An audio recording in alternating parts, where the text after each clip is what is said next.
Welcome back to the deep dive.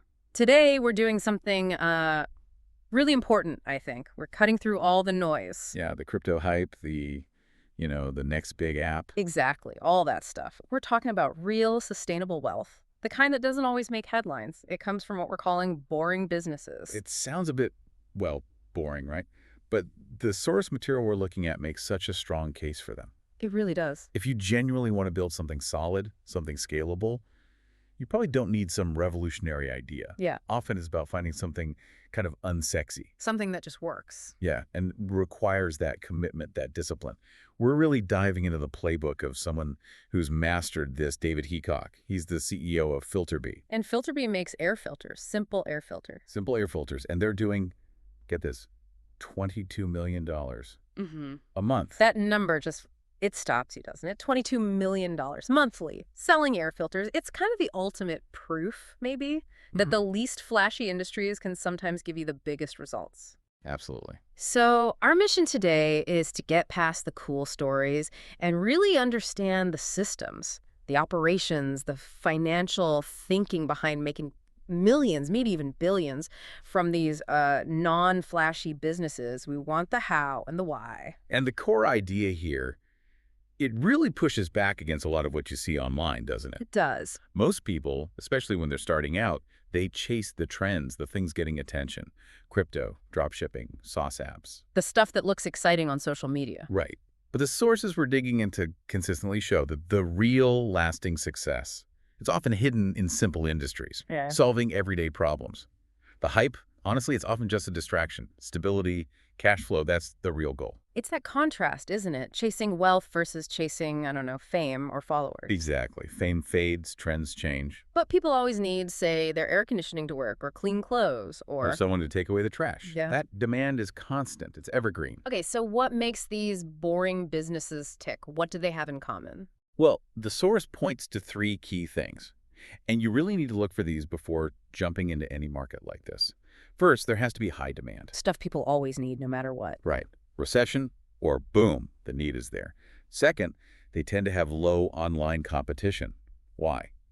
Because they're just not sexy enough for the typical online hustler who wants quick, easy wins. They require actual work, maybe physical work. Often, yes. And third, and this is crucial, repeat customers. This is what ensures that consistent monthly cash flow. It's the engine. I like how the source frames this. It says these are the businesses that actually do better during recessions because the boring work, the operational grind, kind of scares off the competition. The barrier to entry, yeah. You don't need to be a tech genius or have venture capital funding. You need discipline. Yeah. And you really need to understand cash flow. It's a different mindset. It really is. It's grounding. Yeah. And to give us a map, the source material basically breaks these opportunities down into two main types. Each has its own challenges, its own rewards. Okay, what are they? You've got property-oriented businesses, think asset-heavy, and then service-based businesses, which are more capital-light, but they require deep knowledge. Got it. Okay, let's start with section 1 then. The property-oriented models. This is where that idea of easy passive income really comes in, right? That's the dream for a lot of people. Oh, absolutely. That illusion of passive income is super attractive. You see an asset, a machine, a building, and you imagine it just printing money while you sleep. Sounds good. He does. But the CEO of FilterBee throws some cold water on that. He says real success in these models, it depends heavily on active management. You're constantly maintaining physical stuff, dealing with logistics. The work is very real, very physical, not just digital clicks. Okay, let's make it concrete. Case study 1, the ATM business. And this story about Paul Alex, a retired police officer from San Francisco. Yeah, this is fascinating. He started incredibly small, didn't bet the farm, bought his first APM for about $2,100. Okay. And he put it in a local nail salon, just trying to make a little extra money on the side. Then what happened? That one machine, just one, started bringing in $500 a month profit. Wow. For a $2,100 investment, that's a serious return. That's remarkable, isn't it?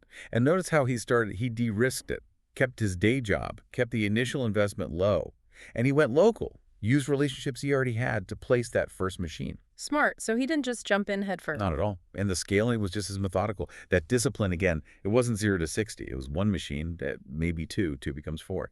Just slowly growing the footprint. Okay, so slow and steady. Very. Yeah. By 2021, he had over 30 ATMs across the country.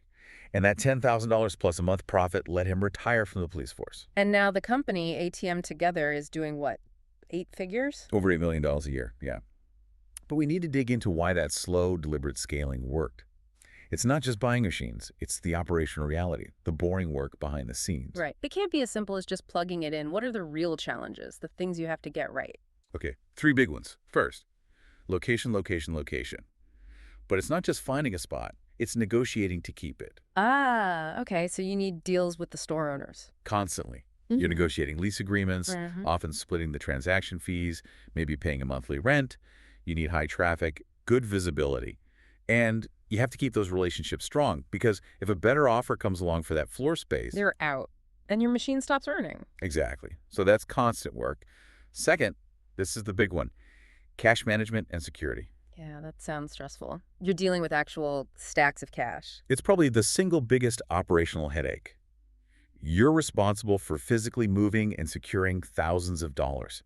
That's a huge security risk, especially if your ATMs are spread out. And if the machine runs out of cash? It's dead weight, not making you a dime. Plus, theft, vandalism, the repair costs, the lost cash, that's all on you. You're basically running a tiny high-risk bank. Without the bank's resources. Okay, that paints a different picture than just passive income. It really does.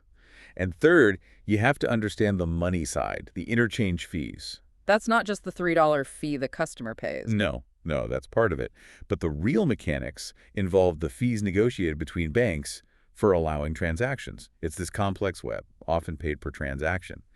Mastering how those fees work, figuring out the cost benefit for each machine location, that's where you actually maximize your profit margin. It's quite specific financial knowledge. Okay, so it's location strategy, logistics security, and understanding banking fees. Not so passive, after all. Definitely not, but potentially very profitable if you master those boring bits. All right, let's move to the next property model. Laundromats. The sources mention this wild statistic, a 95% success rate. That sounds almost too good to be true, nearly double the average for small businesses. That number jumps out, doesn't it? And it makes sense on the surface. Laundry is essential. Demand is always there. It looks like the dream. Put machines in, people put money in, you collect it, pay the water bill. Done. But that Filter-B CEO's warning about the passive illusion probably applies here too, right? Where's the hidden work in running a laundromat? Oh, it's definitely there. 2 big areas, industrial maintenance and capital. Let's talk maintenance first. These aren't your home washer and dryer. Right, they're running constantly. Commercial machines are heavy-duty, complex, and expensive. We're talking $8,000, maybe $25,000 per machine. Per machine, wow. And you need dozens of them for even a medium-sized place. Plus, they break down all the time because they're getting hammered day in, day out. So you're dealing with constant repairs, complex plumbing, specialized floor drains, massive utility bills. Okay, so significant ongoing costs and repairs. And then there's the upfront capital. Just buying those machines requires hundreds of thousands of dollars. Either you have that cash or you're taking on significant business debt right from the start. So while the idea is simple, the barrier to entry is actually pretty high. It's money. Exactly. And you also have to maintain the environment, keep it clean, keep it safe. People won't come if it feels run down or dangerous. So there's management involved too. And scaling, if you want more than one. Scaling means more massive capital investment, buying more machines, finding and fitting out new locations. It's why the source sees it as potentially a great entry-level cash flow business, but maybe not the best fit if your goal is like hyper-scaling into the billions without constant fundraising. Got it. High capital, steady demand, lots of physical maintenance. Okay, third property business, equipment rental. This one had some really interesting financial angles. Let's go back to that story from the Filter-B CEO. Yeah, that was eye-opening. He's opening a new plant, middle of the pandemic, and their main air compressor dies. Production stops. Disaster. Total disaster. They're told it's a 3-week wait for a new one. They're desperate. So they find a local rental place that has a big diesel air compressor. And they pay $500 a day for it. $500 a day just for one piece of equipment. That really shows the urgency, doesn't it? Companies will pay huge premiums to avoid downtime. It nails the opportunity perfectly. If you own that specialized gear, whether it's for construction, industrial use, specific vehicles, and you keep it maintained and ready to go, you can command high margins. Why? Because when a company needs it, they need it now, and local options might be limited. So it's about having the right niche equipment available immediately. Right. But the really killer part, the bit that makes this model so attractive financially, is the tax efficiency advantage. We really need to unpack this because it fundamentally changes how you look at the cash flow. Okay, explain that. How does renting out equipment potentially generate tax-free income? This sounds almost illegal. Huh?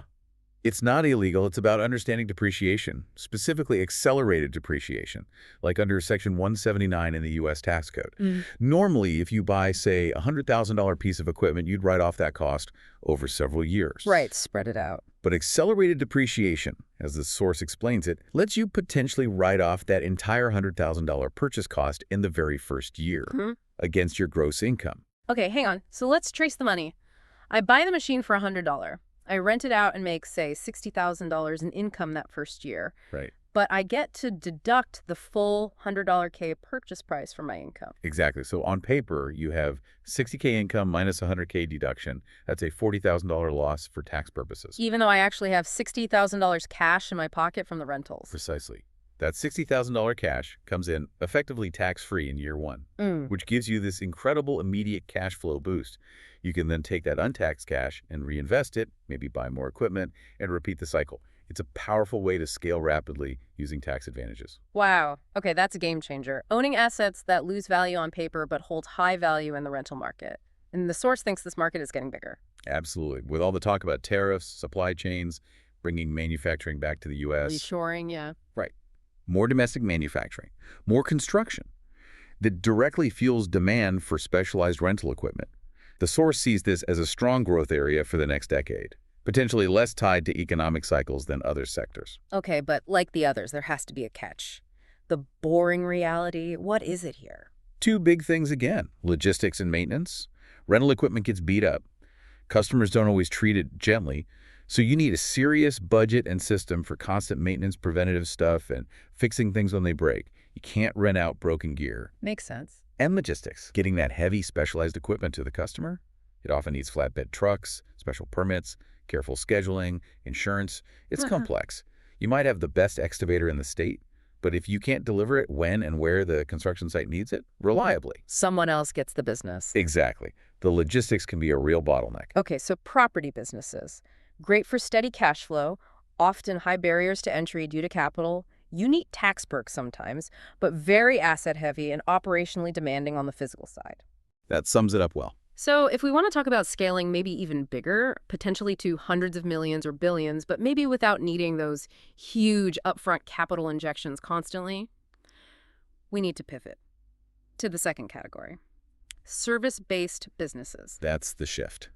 Service businesses are generally much lighter on capital to start. You don't need a $100,000 machine usually. Your inventory is knowledge, skills, and systems you can replicate. This often gives them a much higher ceiling for massive scaling. But the sources stress, this isn't easier, it just shifts the requirement. It demands deep knowledge and really refined systems. This is where that idea comes in. Maybe trade school is a better path than college for some. Learn HVAC, plumbing, electrical, work for someone else first. That foundation is critical. In service, what you're really selling is expertise, efficiency, and trust. If you deeply understand, say, how HVAC systems work inside and out. You know where the problems are, how to fix them efficiently. And crucially, you know how to spot all the little inefficiencies in the process, the scheduling, the billing, the customer communication. You can then build a better system around it, and importantly, train someone else to follow that system perfectly. That's how you scale beyond just yourself. Let's look at the Filterbee CEO's own venture into services. Filterbee HVAC Solutions.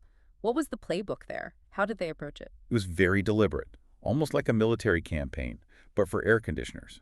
The strategy wasn't launch everywhere, it was hyper-local. Start in one small community. Just one. Just one. Build all the systems, marketing, scheduling, service delivery, follow-up tailored perfectly for that specific ZIP code, become the absolute best, fastest, most reliable provider there, get 5-star reviews, dominate that small pond. And then expand. Then, once the system is proven and perfected, you slowly, carefully replicate it in the next town, then the next. Depth first, then breadth. And they found a surprising advantage in these local markets, right? Yeah. Because the existing competition was lagging behind. Massively lagging in marketing. It's a huge opportunity. The source points out that so many established local trades, plumbers, electricians, HVAC guys, are run by older owners. And they're still spending big money on, billboards. Radio ads, yellow pages. Exactly. Things that younger homeowners, the people buying starter homes and needing these services, they just don't engage with anymore. So a new player comes in using modern digital marketing. Targeted local Facebook ads, optimized Google My Business listings, easy online booking, actively collecting online reviews. You can basically run circles around the old guard. If you're the first HVAC company in town that feels like a modern tech-savvy business, You immediately stand out, especially to younger customers. huge edge. But the challenge shifts, right? It might be easy to start because the capital barrier is lower. But it's harder to stand out because dozens of other people also bought a van and some tools. Precisely. So your differentiation isn't the service itself initially. It's the system. The reliability, the customer experience, the smooth scheduling and billing, that's the boring work that lets you scale past being just a guy in a van. Okay, let's shift to another service, one that deals with emergencies. Tow truck services. I love that anecdote about the guy in Talladega, Alabama. Just a regular local guy, apparently one of the wealthiest people in town. It's such a great example of finding wealth in, like, high-friction specialized niches. Basic car towing. Yeah, it's necessary, but the margins aren't huge, competition is high. So where's the real money? It's in specializing in the big, difficult, high-stakes jobs. Like towing stranded 18-wheelers. Exactly. Think about it. A big rig breaks down on a major highway, like I-20 near Talladega. The clock is ticking. There are cargo delay penalties, federal rules about clearing the road. The trucking company is losing serious money every minute. The urgency is off the chart. Astronomical. And often, especially in more rural stretches of highway, there might only be one or two companies within a reasonable distance that have the specific heavy-duty equipment needed to move that massive truck safely, like those big rotating wreckers. Ah, so if you're the one company that invested in that specialized, maybe $300,000 plus truck. You essentially have a temporary monopoly on solving a very expensive, very urgent problem within your service area. So you can basically name your price. Pretty much. Yeah. Because the cost of not getting towed quickly is far higher for the trucking company. Yeah. You're not pricing based on mileage, you're pricing based on the value of solving their emergency now with specialized gear. Okay, but wait. A $300,000 truck. That sounds pretty capital intensive. How's that fit with services being capital light? Good question. Yeah. That's where we need to clarify the difference between starting capital light and scaling capital requirements. You might start a window walking business with almost nothing. But scaling specialized towing does require expensive assets. So it's asset-heavy scaling. It is. But here's the key difference from, say, laundromats. The margins on those specialized heavy-duty tows are potentially so high and the demand so urgent that the cash flow generated can often justify and quickly pay down the debt needed for that expensive equipment. Ah, okay. So you might borrow for the first big truck, but the high-margin jobs it brings in allow you to self-fund the second truck relatively quickly. That's the idea. You get the contracts, the cash flow funds the expansion, maybe without needing outside investors if you manage it right. The return on that specific asset is potentially very rapid and very high, provided you chose the right location with that specific need. Makes sense. High initial capital for the niche, but potentially self-funding growth.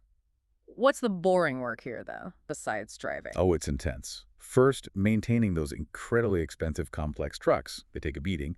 Second, and this is critical, finding and keeping qualified drivers. People licensed and skilled enough to operate that heavy rescue equipment. Exactly. It's a specialized skill set.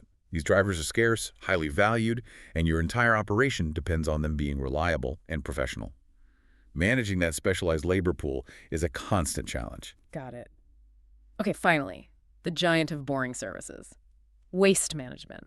An $80 billion industry. Literally everyone needs it. Homes, businesses. It's the ultimate essential service, right? Come rain, shine, recession, boom. Trash happens. The source uses the story of GFL Green for Life and its founder, Patrick Dovigi. He wasn't some waste management lifer, was he? He played pro hockey. Yeah, former hockey player. Not an engineer, not a finance bro. He didn't invent some new way to collect trash. So how did he build this massive company? He started back in 2007, basically by managing and rolling up smaller, fragmented waste companies in Ontario, Canada. Ah, the consolidation play. Mergers and acquisitions. Exactly. This is huge in boring industries. Yeah. He went on an acquisition spree, bought over 100 smaller companies. Why? Because consolidating them creates massive operational efficiencies, better routes, more pricing power, economies of scale. Makes sense. His big break was winning a major municipal contract in Toronto back in 2011. That was huge validation, beating out older, established players. It basically launched GFL onto a much bigger stage. And now they're massive. Publicly traded, 20,000 employees operating across Canada and the US. That's the billion-dollar potential. But, Yeah. okay, for someone listening, they probably don't have the cash to buy 100 companies. How do you even start in an industry dominated by giants like GFL or Waste Management, Inc.? That's the challenge. It's tough. You've got huge incumbents, massive spending needed for trucks, landfills, dealing with complex environmental rules. Seems impossible to break in. But the source suggests the entry point isn't to compete head-on initially. It's to find a micro-niche, a specific service gap in your local market that the big guys are overlooking or doing poorly. Something they're not bothering with. Maybe. Study your town. Perhaps the big company is great at weekly residential pickup, but they're slow or expensive for construction site dumpster rentals. Or maybe there's a dense neighborhood with apartment buildings that would pay extra for twice-a-week pickup because their bins overflow. Or specific recycling needs for small businesses that aren't being met. Exactly. Find that one small angle, that service deficiency you can absolutely nail with maybe just one truck to start. Yeah. Become the best at that. And that's your foothold. That's your gateway. Yeah. Once you establish that niche, get reliable cash flow, build a reputation, then you can use that stability to maybe acquire another truck, expand your service lines, maybe even start competing on bigger contracts down the road. But it starts hyper-local. Finding that gap. It demands patience and really digging into what your specific community needs. The long, boring haul, as you said. It really is. You have to be committed. Okay, we've looked at property models, service models, lots of different paths. But what ties it all together? What's the mindset, the system you need? The source gives us this 3-step cash flow checklist. Step 1 seems foundational. Start lean and do the work. Yes, this is about a core financial philosophy. The source is blunt. Success here has absolutely nothing to do with how much you make, but how much you spend. It's about ruthless cost control, efficiency, maximizing margin. And the best way to learn that, do the actual work yourself at the beginning. Get your hands dirty. Literally. And the example of John's window cleaning business, that's just mind-blowing. Isn't it? He starts with basically nothing. A squeegee, a bucket, soap. Starts cleaning windows for local banks. Simple service. And grows it to, what, $10 million in revenue? 10 million revenue, yeah. But here's the kicker. 40% net margins. That's $4 million a year, mere profit. 40% net in window cleaning. Most tech companies would dream of margins like that. How is that even possible at scale? It comes back to starting lean and doing it yourself. Because John was the window cleaner initially. He learned every single step, every single inefficiency, every customer pain point. He knew the process inside out because he lived it. Exactly. Climbing the ladders, scheduling the jobs, dealing with weather, all of it. So when it came time to scale, to hire people, to build systems, he knew exactly what needed to be automated, what checklists were needed, how to train people for maximum efficiency. The Filterbee CEO said the same thing. He's personally done every job in his factories. That's why his systems work. You can only build efficient systems for a process you understand intimately. That manual work up front pays off later in operational excellence. It creates a competitive moat that's hard to copy, which leads directly into checklist step 2. Low-risk validation. Okay, what's this about? It's about avoiding the single biggest, most common startup killer. Investing heavily in building something before you know for sure people actually want to buy it. You have to prove demand exists before you risk serious capital. Test the waters first. How did the Filterbee guy do this with air filters? You can't exactly test manufacturing without a factory, can you? But you can test the demand side. He was clever. Before building factories, before holding inventory, he started by drop shipping filters. So selling filters made by other companies. Exactly. He sourced them from existing manufacturers, listed them online, and handled the marketing and sales. The margins were tiny. He barely made any money. But profit wasn't the point yet. Correct. The point was validation. Could he prove two things with minimal risk? First, was there actually a market for buying these specific filters online? And second, could he figure out a repeatable system to acquire customers online at a cost that would be profitable if he did have better margins? So he tested the customer acquisition model before investing in the product supply model. Nailed it. He didn't sink millions into manufacturing until he had hard data showing that customers would come and he knew how much it cost to get them. It massively de-risked the whole venture. Okay, how does this apply to a service business then? If I want to start, say, that specialized local delivery service. Same principle, just execute it digitally. You don't hire drivers or buy vans first. You build a simple website, a landing page, describing the service clearly. If you look real. Yep. Then you run some highly targeted local ads, Google ads, Facebook ads, driving traffic to that page. See how many people click. More importantly, see how many people click the request service or get quote button. You're measuring intent. You're measuring genuine interest. If people are clicking, trying to buy, expressing clear intent, boom, validation. You've proven there's demand for that service in your area. And only then do you figure out the supply side. Only then do you hire someone or buy the van or whatever's needed to actually deliver the service. You've basically confirmed the revenue potential before committing to the major costs.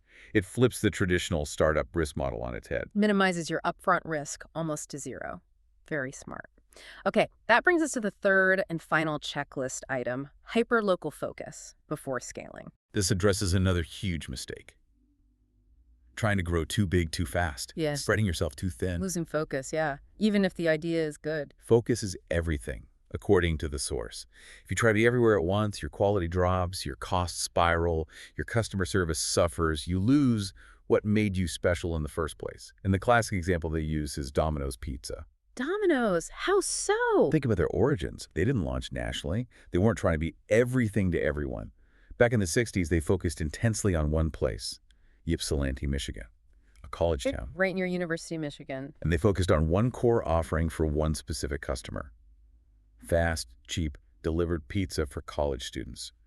That's it. Super narrow focus. Hyper-local, hyper-focused. By concentrating all their energy on that one community, they could perfect everything for that specific need. The right oven set up for speed, a super limited menu optimized for quick production, the delivery routes, the timing, that famous delivery guarantee. All figured out by mastering one small market first. Exactly. They built the entire operational playbook, the standards, the processes, the training, by nailing it in that one neighborhood. Those lessons, documented and perfected, became the foundation that allowed them to eventually franchise globally. But it started with intense local focus. The principle is universal. Master your craft in a narrow segment first, whether it's a geographic area or a specific customer type. Perfect the systems, document everything. Then earn the right to expand. Don't spread your resources thin until you've achieved dominance somewhere small. Depth first, then breadth. That makes so much sense. Wow. This has been, really insightful, just digging into the actual mechanics behind these seemingly simple businesses. Fascinating, isn't it? It really is. So to kind of wrap up the main theme here, whether you're looking at ATMs, laundromats, equipment rental, HVAC, towing, waste management, the path to real financial freedom, the sources argue, comes from building that reliable cash flow first. That's the core message. Forget the hype, focus on the cash. Boring businesses build freedom. Flashy businesses, maybe they just build followers. Well put. And the thread running through all these examples is pretty clear, right? It's the willingness to do the unsexy work. The maintenance, the logistics, the scheduling, building the actual systems. All that operational stuff. Within industries where people always need what you're selling, that evergreen demand. If you're willing to tackle the friction, the boring problems that other people avoid. That's where the opportunity lies, often with less competition. And the financial rewards can open up surprisingly fast. Okay, so let's leave our listeners with a final thought. Something to chew on based on everything we've discussed, especially that cash flow checklist. All right. If you're serious about changing your financial situation, try this exercise. Apply that low-risk validation thinking to an industry you interact with all the time. Think about an essential service you use every week. Could be commercial cleaning at your office, could be landscaping in your neighborhood, could be that equipment rental place down the street. Something you rely on. Yes. Now really observe it.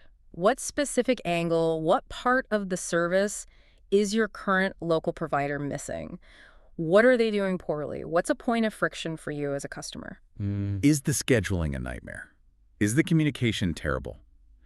Is there a specific niche service within that industry they just don't offer? That gap, that deficiency, that thing that annoys you as a customer. That could be your blueprint. That little pain point might just be the doorway, your entry point to building your own million-dollar boring business by simply doing it better. That's something to think about. That's it for this deep dive. Thanks for joining us. See you next time.